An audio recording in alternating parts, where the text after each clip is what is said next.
Welcome to Be Well with MS podcast series, where I and expert guests discuss science and science-based tools for everyday life to preserve brain health and quality of life living with MS. I'm Dr Agne Straukiene, neurologist, researcher, innovator at Torbay and South Devon NHS Foundation Trust in the UK.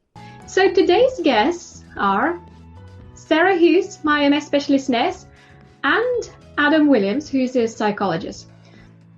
Sarah is a MS nurse, and we have started working together since beginning of 2022. So far, we have managed to achieve so many wonderful things together, including Brain Health Award. We have developed and adopted new pathways. We introduced MS virtual reality clinics. Sarah has got huge experience in nursing for the last 30 years. She's been practicing as a nurse, and a lot of experience in neurology too. She's qualified in 1992. She has also personal experience of multiple sclerosis in her family. Since her arrival, my actual office has changed dramatically as we share our office. She brought in more positive and cozy vibes into our room. We have bees, we have balloons, we got gonks, and they all have their own names, just to keep the positivity and positive vibes whilst we are experiencing challenging times and still providing healthcare. Sarah is very thorough, attentive to details, and she has been so popular and in demand. So welcome to the show, Sarah. Hi, Agni. Thanks for having me. So we have nonetheless a very inspiring guest today. We have already done the recording with Adam a couple of years ago. You may go and listen to this Be Well with MS podcast, which calls When Neurologist Meets Psychologist. Adam Williams is a psychological well-being practitioner for Talking Health Service at Torbay region in the UK. He's specializing in working with patients who are experiencing a comorbidity of physical health and mental health difficulties. Working in this team for over 2 years with additional role as a recovery champion, ensuring that recovery rates in the team are meeting and exceeding their targets as a service. We quite often refer our patients to Adam, and they come back being much happier and more resilient to never-ending life challenges. So welcome to the show, Adam. Thank you very much. Excited to be here. Thanks, Adam. Right. So both of you today, I'm so pleased to have you on board and have a chance to talk about such an important thing, which is depression and anxiety, living with multiple sclerosis, and how to preserve the brain health. So my first question for both of you is focusing on the brain health and what does that mean to you as a person? If you could take me through your routine and maybe morning or evening rituals, how does it look like?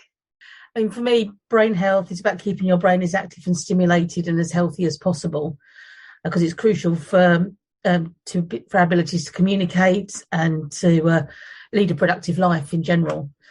So I'm trying to sort of get more routines into my day to help myself out, to be kind to myself. So getting myself more organised in the evening to start my morning off a bit more positively. I have quite a long journey into work, about an hour, and I listen to audiobooks of various different types, completely non-work related. So that gives me my bit of me time, either end, to break up my day. I think reading books or listening these days books it gives you a lot of mind work in a way. You get experience free of charge in a way. You buy a book once, and it's clearly written information that we tend to get lost quite often, living day to day, being exposed by the stimulus, by information, and getting the systemic information in one place really gives you a bit of a better navigation throughout, I think, and that's really, really powerful, Sarah. So thanks for sharing. Adam, any inspiring behaviors towards the healthy living and brain health? Well, when I think about this, and I speak about it quite a lot with my patients, I think about maintaining that kind of healthy, kind of productive baseline of our mental well-being. So when I think about anxiety, obviously that's something that everybody has, and it's a very kind of primitive kind of tool that we can use to our advantage, tells us when to do things, when not to do things. So when people are experiencing high levels of anxiety, I always talk about it kind of reducing it back to that kind of healthy baseline. And the same with low mood as well. Obviously, we'll all have things in life that come and can knock us off our feet. You know, they can kind of, we will all experience those periods of low mood, but it's about learning, I guess, a resilience to be able to go back to that baseline again of kind of, I guess a way that I do that is by using sort of structure a lot. So kind of having as much structure in my life as I can. That helps personally for me. Being aware of the things that I need to do. So it's kind of anxiety, I think, is an intolerance to a degree of uncertainty. So if I can remove as much uncertainty from situations, I tend to feel less anxious about them. And I find structure really helps with that. For me as well is kind of marking the end of the day. I guess kind of similar with Sarah when she has a podcast and things like that, just doing something that puts a full stop on the day, because I think in all of our work, we can easily take that home with us. So for me, it's something like maybe exercise or socializing, or just something maybe sensory, like even just something as simple as cooking dinner and just having something that kind of clearly marks the end of the day. So yeah, I think their kind of structure and that side of things is what I would use. I think what you just expressed, Adam, is that you've got a proper discipline and a rewarding system going on. Like food, such a beautiful thing in our life. You know, we get an immediate fulfillment. You know, and in particular, if it is a healthy diet, you know, it makes you feel much better, much nourished, you know, and your body is always going to thank you for giving that an opportunity to feel good, you know. So really interesting that you know, we have days that probably we deviate from the plan and the structure and discipline, but if we manage to do that by 80%, that's amazing. That's our target, isn't it? Yeah, absolutely. And it's the sensory stuff, you know, engaging in those sort of senses. So the smells of cooking, the tastes, obviously. And that's very grounding as well. So I find that it kind of can bring you right into the present moment. Whereas obviously with anxiety, you're kind of future focused a lot of the time. So, yeah. Wonderful. That's a beautiful way of describing being in that moment, being mindful, getting exposure of the senses, the touch, the smell, the sound, you know, that's really beautiful. Right, okay.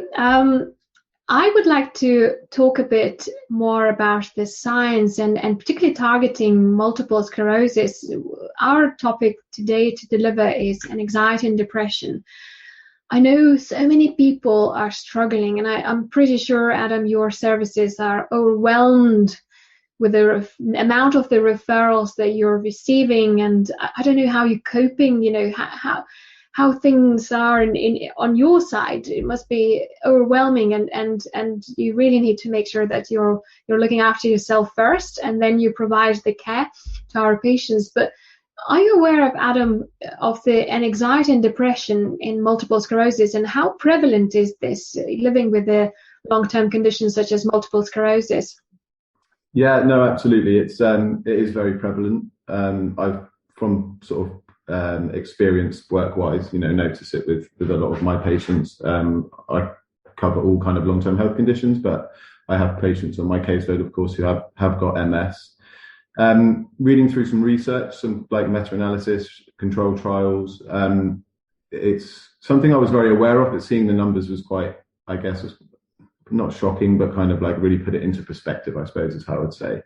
So drawing on that, in the general kind of population, so people without MS, so if we look at depression to start with, it tends to be around 1 in 6 adults experience depression in the UK, so around 17%. And then in patients with MS, with this analysis over the last kind of 10 years, I drew upon numerous studies. It tends to be around between sort of 30 and 45%. So a huge increase. And with anxiety, it's a very similar trend. So 6 in 100 adults is the data currently in the general population. And then with patients, so that's around 6%. And then in patients with MS, anxiety, again, drawing on kind of meta-analysis over the last 10 years, is anywhere between 25 and 50%. So huge differences. I also looked into the form of kind of MS diagnosis as well, and both depression and anxiety are more prevalent in those with the kind of progressive multiple sclerosis diagnosis as well. So I think particularly in anxiety, maybe around the uncertainty and the fluctuation of symptoms and things may be linked with that. But yeah, the numbers are quite bold, I guess. That this goes to show the prevalence. That's really upsetting and sad to see that, but I can see where it's all coming, and it does really resemble in our clinics. The younger people, the more disabled people, the more they are socially isolated, the more progressive disease subtype they got, with a lower income, it really affects them emotionally. And we should tackle and cover that there is also a higher suicide rate in patients with multiple sclerosis in comparison to general population. And the risks are associated with a more severe depression, and people tend to be more suicidal and social isolation, younger age, progressive stage, and that's been done as a systemic review, one of the studies in 2012. So it's really, really something that we are aware, and I believe so that this awareness needs to spread. People with MS needs to be aware that the low mood is not necessarily depression. Depression is a serious disease, and identifying early signs of the depression is crucial, because it can lead into more disability, more problems. I'm sure that, Adam, you probably looked at the data that the quality of life is affected and has got a negative effect. Is that what you understand is going on here? Yeah, absolutely. And what tends to happen, I think, is there's so many symptoms that are very similar with, so for instance, if we're looking at depression and the physical symptoms of MS, so things like brain fog, lower motivation to engage in certain activities, perhaps, just kind of numerous things, reduced energy levels, withdrawal, all of that kind of stuff. So what you can imagine, if it is happening with MS and then you're also suffering with low mood and it's happening again, then it's kind of doubling that effect, and you end up in quite a vicious cycle, which I think goes to explain a little bit more about, I guess, the prevalence of low mood with MS patients over the sort of general population. And from my experience, I noticed that people with a very severe depression, they lack the awareness that they've got a depression. So other people would come to me or their family members and say, well, I think she or he's depressed. But the person who suffers with a depression may not necessarily got that awareness. That's a really interesting phenomenon. But it's something that we need to work as a team, healthcare providers and the family members and the carers who face the fact that there is an element of the emotional lability and low mood, for example, and anxiety at the same time. So really, depressed people with an anxiety, they lack the quality of life. It really affects and builds up more disability living with MS. And sometimes to identifying the whether it's a progression of actual disease and accumulative effect on the brain health from disease activity, or it's just a low mood that mimics the progression of MS, is really sometimes hard to identify these signs in our clinical practice. And of course, there is a lack of motivation when people are more disabled, and this lack of motivation could look like a depressive disorder too. So I think there are multiple tests and assessments that we could talk about this later on.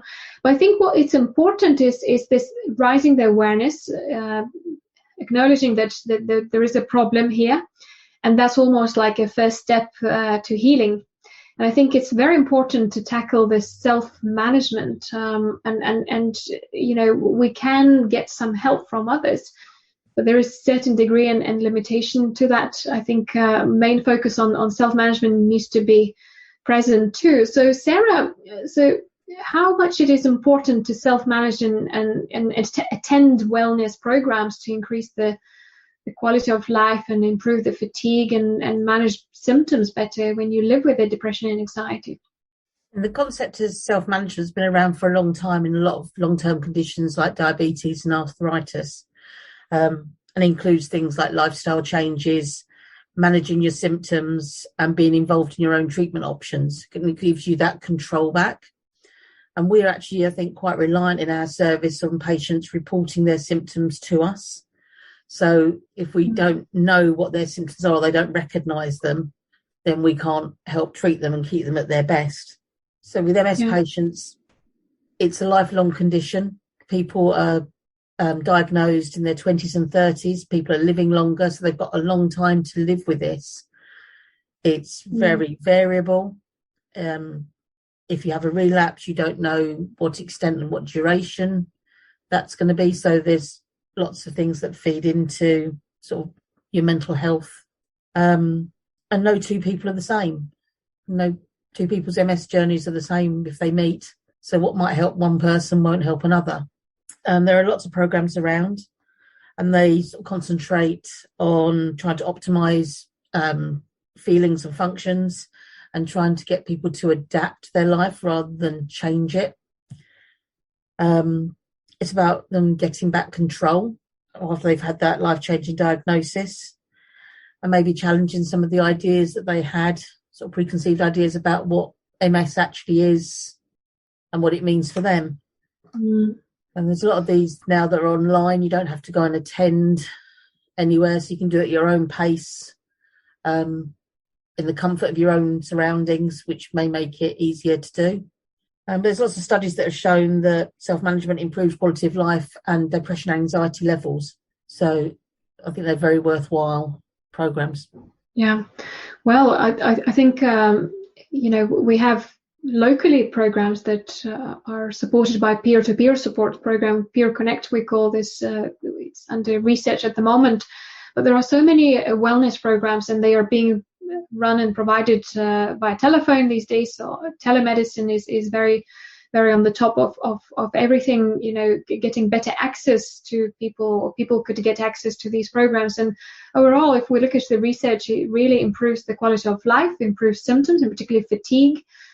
Fitness level improves. Symptom management, such as anxiety and depression, is more better managed if people are engaged into self-management programs, and there are loads around. I guess if you live in a certain country, perhaps exploring that with your local teams, MS teams, or maybe GP doctors, your family doctors, and looking around how can you enhance your wellness and how can you engage with these programs? So first step needs to be done, deciding that you need to be part of this program, and then looking around what are the programs around. So when you know why you need to do, you will find the way how to get linked to these programs. So it's really important these days, because sometimes accessing or getting a contact with your teams is quite challenging these days because of the lack of capacity. There are some issues around the health systems failing and lack of staff, and being up to date with your information and using some wearable trackers, and keeping an eye on your heart rate, steps that you do day to day, and making sure that you're trying to achieve your goal. Discipline, as we discussed with Adam, is super important, because you know that you're going to complete the task throughout the day. Don't become obsessed, because it could be an overwhelming experience. It's something that you need to be very mindful and pace yourself. Don't beat up yourself if you haven't achieved a target throughout the days. It's fine. It's really just being kind to yourself is really important. I think that we have some emerging evidence, Sarah, that lifestyle and some biological factors influence the relationship between the mental health and low-grade inflammation. Tell us more about this. I think we read together this paper recently. Which can then cause further inflammation, and it causes the physical symptoms such as anxiety, depression, and more physical manifestations, sort of sickness symptoms, demotivation.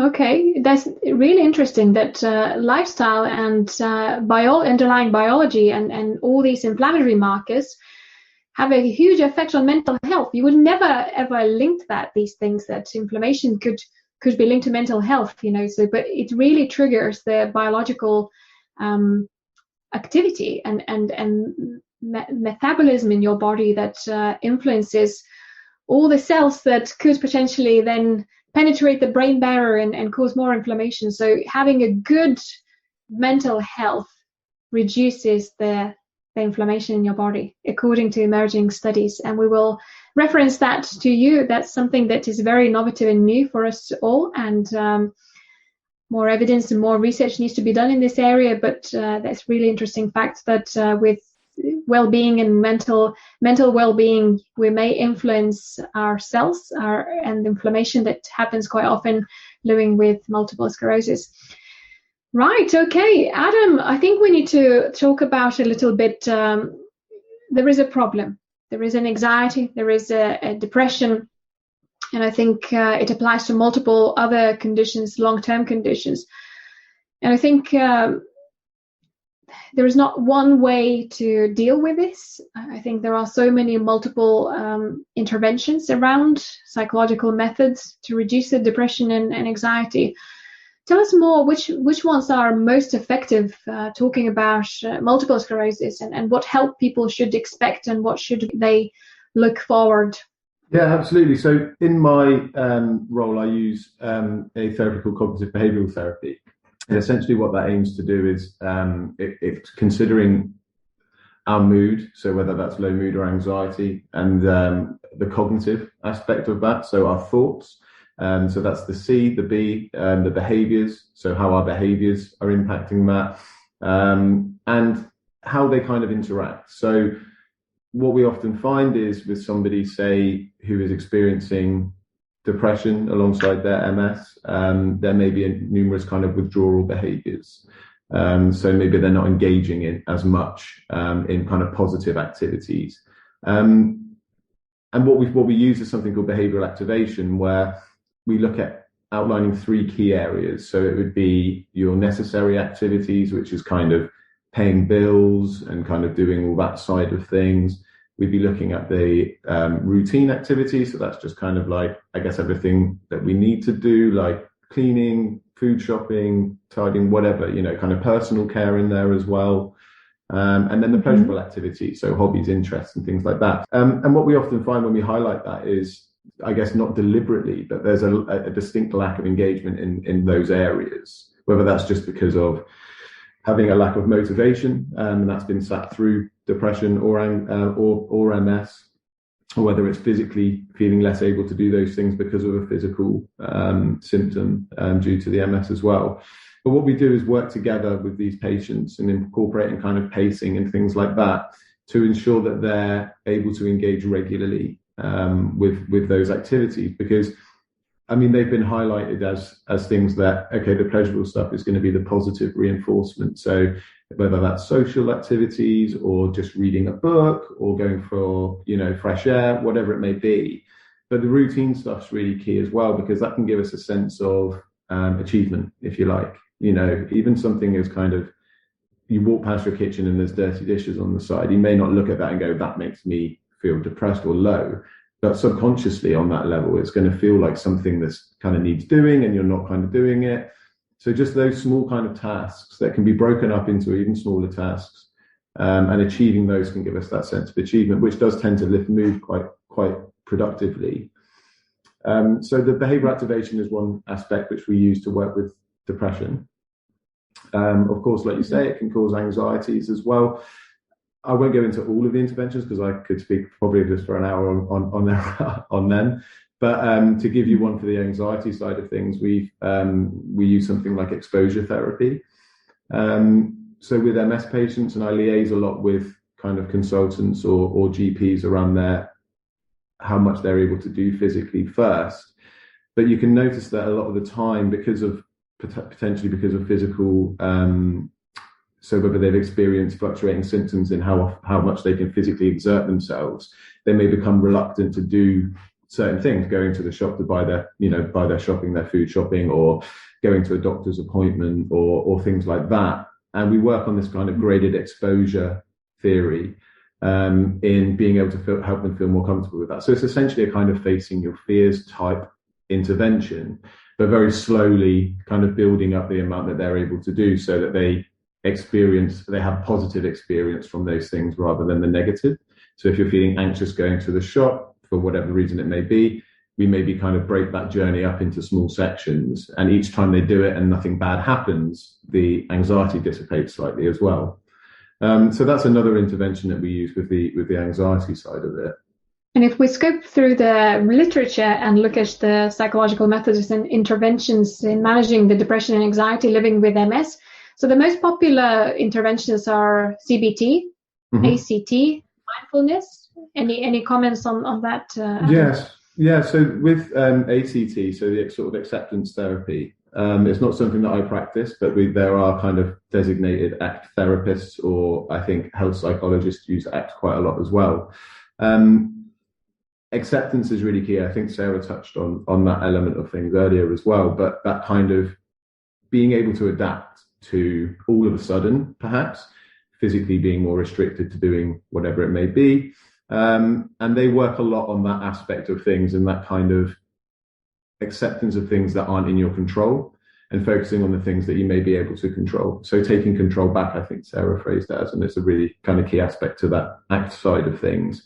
So it's a form of kind of psychotherapy in a way, but it is all about that kind of acceptance. I mean, I feel like when I speak to patients with MS, there's an element of following the kind of stages of grief with people, or any long-term health condition. It's kind of they may have all of a sudden been diagnosed with whatever it may be and then experiencing symptoms of that. And obviously we're focusing on MS in this podcast.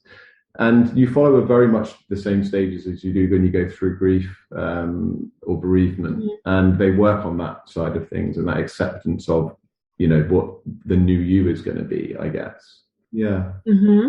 With the mindfulness side of things, so we do incorporate some of this in CBT, but more things like just relaxation techniques. We do kind of progressive muscle relaxation as well. And a lot of that's kind of based in the kind of grounding kind of aspect of things and being more present. People with MS may spend a lot of time feeling anxious because they're worried about what tomorrow may look like, as far as their physical health is concerned, or, at the future, I'm going to still be able to do what I'm doing now in 10 years time or whatever it may be. So a lot of the mindfulness activities are heavily kind of focused on being in the here and now.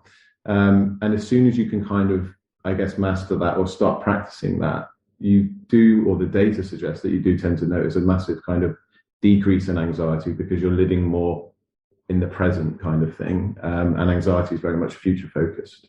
Yeah. And then, and what about the past focus? Do we dwell on the past too? Is that something that we should be aware of? Well, absolutely. I think when we go, so with cognitive behavioral therapy, it's quite present and future focused, I guess. But with maybe potentially with ACT, there's more element of that into it. I mean, it's a counselling, we're touching, I guess, a little bit more onto a counselling kind of approach. But of course, I think the focus from my experience clinically is on our past selves. So if we've been diagnosed with something like MS, we are going to start to be, have to act differently to incorporate that. And we're not going to look, as in, I guess, the ability of what we're going to be able to do won't be exactly the same as it was a couple of years ago. So there is a lot of past focus with patients because they're mourning, essentially, I guess, their previous kind of idea of themselves. So I think with ACT, they kind of work through that with the acceptance. And like I say, it's not something that I practice, but I've had clinical skills with people who have or do that. And that's what I can kind of understand, that there would be an element of that, but very much focusing present and future. Yeah. And these techniques that we just discussed, they are all evidence-based in multiple sclerosis. There are loads of studies to support that. Okay, that's very interesting. And then it's very interesting too that you touched the basis about the bereavement, grieving. And I think that to a certain degree, there is an element of PTSD. It's the receiving the diagnosis, which is a life-changing diagnosis. It really hits you hard. Really hits you hard. That's what we learn from our patients. And Sarah, do you have any comments from, as a family member, when your husband's been diagnosed with MS, how did this sort of applies in mentally, would you agree with this sort of post-traumatic stress disorder that could be common and prevalent living with MS? And when you first are diagnosed with this condition, how does that feel from your perspective? Yeah, and I think Will's right. This sort of the grieving for who you were and worrying about what is going to be, and you're going through those stages. We definitely went through the depression, the anger, definitely anger, disbelief. He had very particular sort of outlook because his uncle also had MS, very progressive. And as far as he was concerned, that was what he was going to be. So there was sort of a lot of preconceived notions. And obviously, yeah, I mean, the anger was probably the worst bit, and the worry with young children and how he was going to sort of fulfill his role in the family, because his place sort of changed. He wasn't going to work. He wasn't necessarily doing the driving when there was a relapse. I was. And that was like his main thing. So there was a lot of, I can certainly go with what a lot of Will said from my own experience. Yeah, I think that a lot of people get this image, of being in a wheelchair, of being so disabled, and in particular they start looking around, and sort of remembering people that they know already with MS, and it might be so misleading, Adam. Let's give a bit of a positivity here that, that's why we have all these therapies here, that to actually overcome the newly diagnosis, the new diagnosis, to find the way to live, to find your identity, that actually MS is not who you are, that if John Mary had one type of MS and had a certain experience, everyone is so different. Everyone, has got different symptoms, different level, different disability and ability to do things in this life. So what would be your comments around how to get your mind ready if you're newly diagnosed? What are the sort of very simple steps for people to feel better, to be happier? I think you're right. I think it is a case of thinking of it as not being, identifying you as a person. I know it can be easier said than done, especially if it's a fresh, kind of relatively new diagnosis. But what I would kind of talk through with my patients is it may look slightly different. It's not that you're going to be a completely different person, but the things that maybe you were doing before are just going to look slightly different. You may not be able to physically exert yourself as much in these areas, but it doesn't mean you can never do any aspects of them. So I guess I focus on, so for instance, if somebody, one of their kind of things for their well-being was perhaps maybe running or using the gym or exercising somewhere, quite physically exerting exercise, I break down what from that was so enjoyable for you. What was it, that aspect of that you were getting that was particularly enjoyable? And say it was the run, I was being outside, getting that fresh air and that side of things. It's okay, well, that's still achievable. It just might look slightly different. So it's just about kind of shifting perspective a little bit, I guess, and just kind of, looking at things slightly differently, but not ruling out any of the kind of positive reinforcement you got from these activities, and being able to incorporate them into something that just looks slightly different. And then bring the structure and things into things, and kind of pacing, and just making sure that there's always something, I guess, to look forward to. And that could be, actually now it's more like reading a book, or maybe there's something that you've always wanted to do, but you've always been too busy physically to do it, kind of draw positives on having the time, I guess, to engage in those things as well. Yeah, that's really crucial and important to take into account and listen and follow what we're just saying. I think it's all for the benefit of good health and brain health. And I think there are some innovative ways of managing your mental health. And I think we are living in a very modern life, and the lifestyle is changing. There are some trends that we follow, and what would be your insight, Adam, of the current modern ways of managing wellness? Are there any evidence of using some gears and devices to enhance the well-being and the mental health? Well, there was some things that I read, I think, kind of touching on. Well, there's been a trend of research around VR, the use of kind of virtual reality. It's really interesting because obviously it can be very much tailored and personalized, which I really like about kind of therapy. I think you need to treat the individual, right? And it's not, as Sarah's already said, MS looks different for everybody. And that's the same with depression and anxiety as well. There may be common trends. You may experience similar symptoms, but essentially everybody's different, so their experience will be different. So there's a lot to be said for the use of these technologies, I think, in being able to personalize the approach. However, there hasn't been any evidence to suggest that it's better than the traditional kind of the methods we're using. So the things that we spoke about with CBT and ACT and mindfulness and things.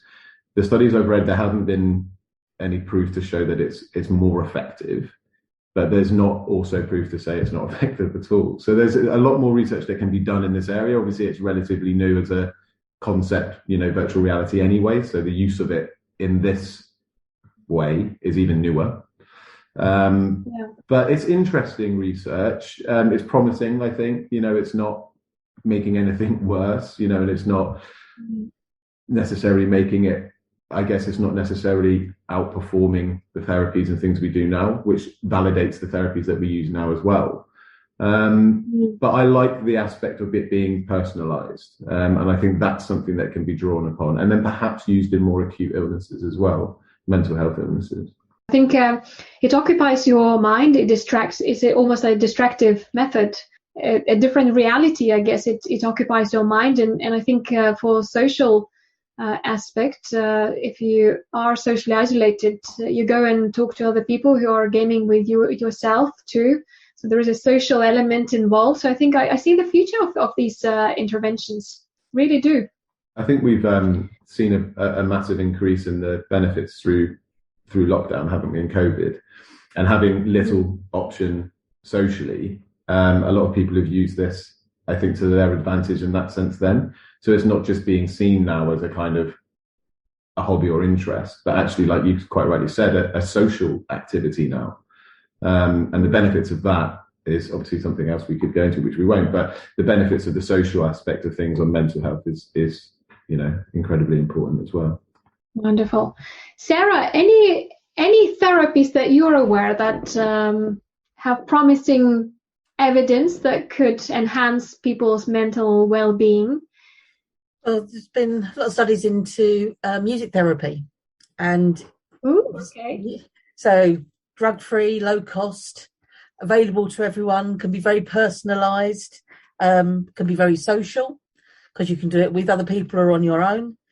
So they've done lots of different types of research looking at various different aspects. So things like playing instruments, where they've looked at how it improves dexterity and sort of manual coordination, dancing, which might improve your balance and coordination, your fatigability, your listening skills. So, it's something you can do without having to exert a lot of physical effort. And it's something I think we're all sort of inbuilt to do. We all unconsciously rock to music when we're in the kitchen, the radio's on. And it can be as simple as that. You're using muscles that you might not use before. It might evoke memories. So that sort of sense of well-being of taking you back to a time when you were very happy. So it's good all round, mentally and physically. So music could be a lifeline for a majority, I think.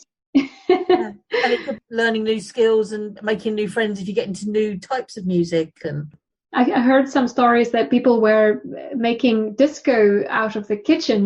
They would gather in the kitchen and have a nice dance, with a loud music, in lockdown. So I think really there was emerging meta-analysis and loads of studies, 300 studies, and the meta-analysis has been done. Yeah. So it's really promising results that it has got a really positive effect on your mental health. And if you like music, enjoy the music daily, every other minute, bring it on. dance if you can, and that is your way of living. My question to you both perhaps would be, I think we live this interesting life at the moment. There is a huge transition now from being locked down in a lockdown, being socially isolated. Of course, it affected our mental health. There is no doubt. Everyone's been affected. And moving forward and overcoming all that challenging time, I think we're observing various different activities and behaviors in this life. And what do you believe is true from your observation to preserve the brain health, even though that at this time moment is difficult to prove it because there's not enough research maybe? What is your observation? What helps people to stay well, to be well, and preserve the brain health or mental health? Adam? What I was going to say is probably on trend to what we're already kind of discussing, I guess, and that social element of things. I'm sure there's emerging research, or I'm not sure because I don't know, but I'm guessing there's emerging research of proof of the benefits for your mental health as well. But certainly something I noticed personally through kind of lockdown and things. I know the forms of communication were different, but just staying engaged. It could be text messages, it could be, FaceTime. It could be using gaming platforms and things to socialize. Any form of kind of social aspect was something that really helped me and something that I implement now, even though we're able to do it more kind of face to face. I'm very aware that that's something that I benefit from as far as my mental health. And I don't mean, really long social gatherings with lots of people. It can just be you and a friend going for a walk or chatting on the phone for 10 minutes. So, and from what I've noticed in my clinic as well, the increase of that, I spoke a little bit about behavioral activation, and that could be something that, or was something that people brought a lot when they're feeling depressed, was that they've withdrawn from the people that they love, or they've withdrawn more from their friends, and actually increasing that. Just like I say, even simply through, using WhatsApp or any other kind of messaging platforms, made a significant impact in their kind of outlook on things, be feeling more positive. So I would say the social interaction for me.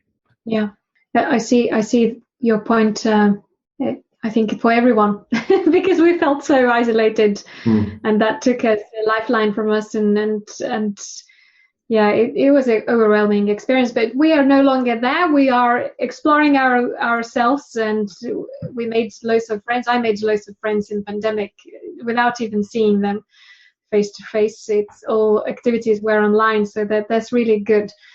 Sarah, any comments from your observations, or should we move on to another question? I think it's sort of, appreciate your family. They're there to support you if you're going through something tough. It doesn't matter whether they're near or far away. Like Adam's saying, with WhatsApp, just stay in touch. That socialization, so you feel supported, even though you might not see them. They're there. I think that's really important. Yeah. And what have you changed your mind about MS management in the last 6 months working in MS field? I think there's a lot of, listening to the patients, listening to what's going on with them, looking at the whole patient, not just what their physical symptoms are, what's going on in their lives, and just sort of trying to work with them rather than for them, because you get a lot more done that way. Yeah, totally agree with that. Right, okay, so we are very close to the end, and to wrap up the whole conversation, I think what we discuss is that mental health plays a key role in living with MS, and having depression and anxiety really worsens the outcomes. It may increase the disability. It overall affects your quality of life, and it causes a lot of lack of motivation. Social isolation plays a key role. Being newly diagnosed with MS can be very, very upsetting, and almost you may feel that you're experiencing grieving and bereavement. You're not on your own. We are here to support you, and so many other healthcare providers are with you. there are so many charities and patient associations and networks to link in and not to feel on your own. And so many people are on the same boat, as we say, and really reaching out and getting help is very important. If you feel that your relative has got depression, please do highlight that to the healthcare providers, because this person may not be aware that they have got a depression. So it's important to be resilient. Stress is never going to go away. We are exposed by the stress daily, and it's just learning the techniques how to cope with it is really important. And there are so many methods that we discussed during this podcast, from ACT to CBT and mindfulness, all these fancy names, but I think there is a one linking bridge of these therapies is being in that moment, enjoying that moment, not dwelling too much on your past, not looking too much into the future, limiting amount of the caffeine throughout the day, having coffee in the morning and not exposing too much with a coffee in the afternoon, because if you are on the spectrum of having an anxiety, it really affects you. You become fidget and restless, and that could bring on panic attacks and anxiety attacks. So being mindful from that perspective. Eating healthy, diet plays a key role, and as you notice, that new emerging evidence suggests that even the biological factors can influence the mental health, and it can cause more inflammation in your body. So really tackling the mental health and avoiding the illness using the methods and reaching out for help is the priority in your life. It should be a priority in your life. And there are modern ways of managing the loneliness and avoiding the social isolation. Really emerging evidence of gamification and using the virtual reality to overcome mental health, illness, isolation, and anxiety. It's something to look forward and implement if you have a possibility to access these gears and devices.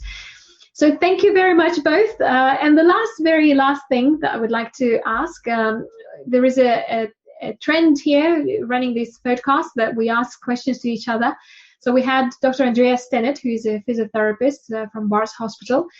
She asked a question to you guys that she would like to know: how do you address the importance of exercises in your clinics, or maybe at psychology services, Adam, because I'm sure that you look at the person as the whole.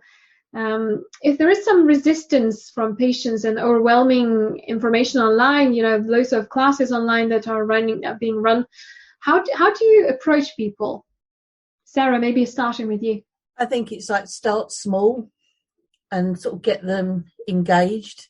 Even sort of walking out to the kitchen and back is exercise. And if that's all you can do in a day, then you've achieved something.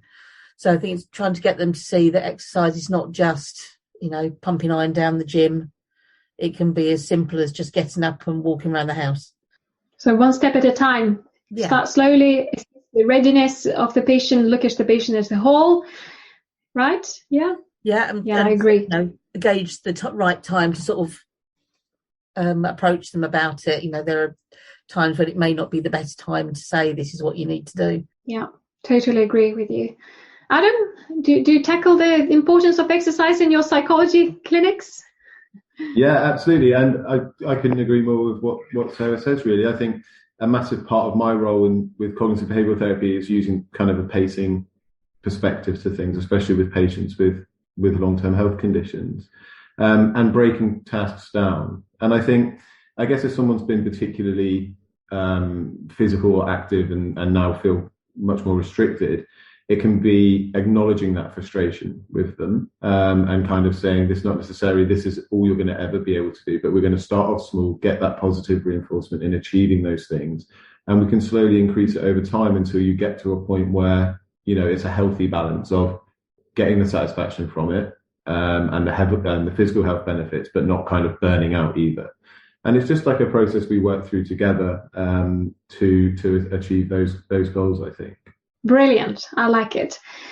Now, Adam and Sarah, so what is your question to another Be Well with MS podcast guest? I did think of one. So mine was, obviously we speak a lot about the kind of traditional methods of, so mine's going to be more around, I guess, mental health and mental well-being. So obviously we're aware that, diet and what we eat and drink is massively linked to how we feel emotionally and our mental well-being. So I guess my question would be around how people would go around regulating that and avoiding, I guess, emotional kind of eating and eating as a reaction to low mood and anxiety. Thank you for that. So to finish our conversation, what do you have as a quote you live your life by, or you think often? I think live your best life. You only have one. Wonderful. Adam? Mine was something actually I came across relatively recently. So worry doesn't take away tomorrow's troubles, it takes away today's peace. That's really beautiful. Thank you both for attending today, for coming for this interview, and I hope you enjoyed, and I hope the listeners also enjoyed very much. So make a comment, follow me, follow the podcast series on brain health, and we will see you again. Thank you so much. Thanks, Sarah and Adam. Thank you very much. Thanks, Agne. Bye for now.